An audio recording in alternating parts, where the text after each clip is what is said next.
నమస్కారం, ఈగలై ఛానల్కి స్వాగతం.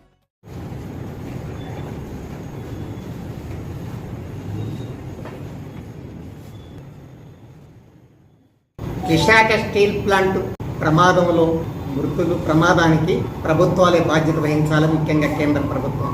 ఇది పారిశ్రామిక ప్రమాదం కాదు, ఇది పారిశ్రామిక హత్యలు, ఇది పొలిటికల్ మర్డర్.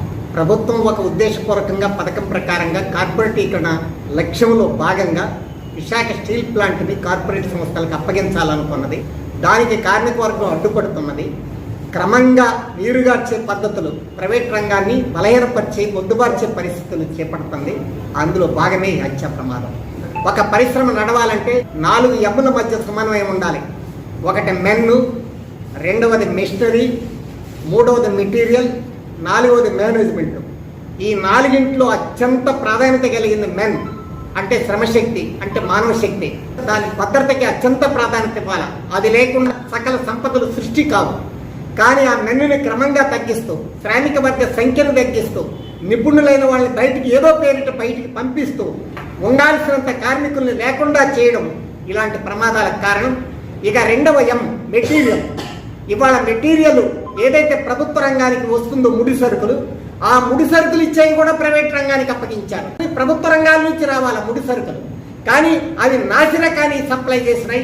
వాటి ఫలితంగా కూడా ప్రమాదం జరిగింది. మరొక ఎమ్ము మెషనరీ. అంటే మెషనరీని ఎలా కాలదోషం పట్టిందని పక్కకు పెట్టి ఎప్పుడు రెన్యువేషన్ చేయాలి. కానీ 15 ఏళ్ళైతే మనం 2 వీలర్ని పక్కకు పెట్టమంటారే, మరి కాలదోషం పట్టిన మిషనరీని కూడా కొనసాగిస్తున్నారు. దాని కూడా ప్రమాదానికి కారణం. మరొక ఎం మేనేజ్మెంట్. ఏదైతే ప్రభుత్వ రంగ మేనేజ్మెంట్ ఉందో సంపూర్ణ స్వాతంత్రం లేకపోయినా దానికి స్వయం ప్రతిపత్తి ఉండేది పూర్వం నుంచి.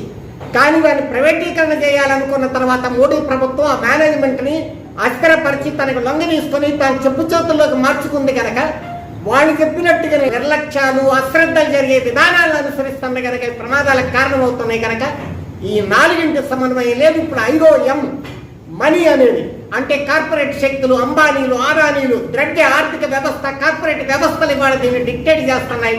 కనుక 5వ ఎం ఎప్పుడైతే శాసిస్తుందో పరిశ్రమల ప్రభుత్వ రంగాల్ని, ఈ 4 ఎమ్ముల మధ్య సమన్వయం కొరబడిందో ఈ ప్రమాదానికి కారణమని మేము భావిస్తున్నాం.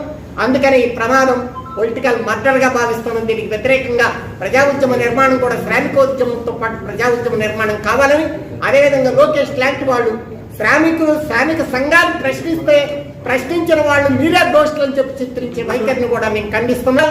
ప్రమాదాలు జరిగినప్పుడు ఖచ్చితంగా నష్టపరిహారాలు ఇవ్వాలి. అసలు ప్రాణాలను రక్షించే అంశాన్ని మాత్రం ప్రభుత్వాలు పట్టించుకోవటం వైఖరిని కూడా మేము తీవ్రంగా వ్యతిరేకిస్తున్నాం.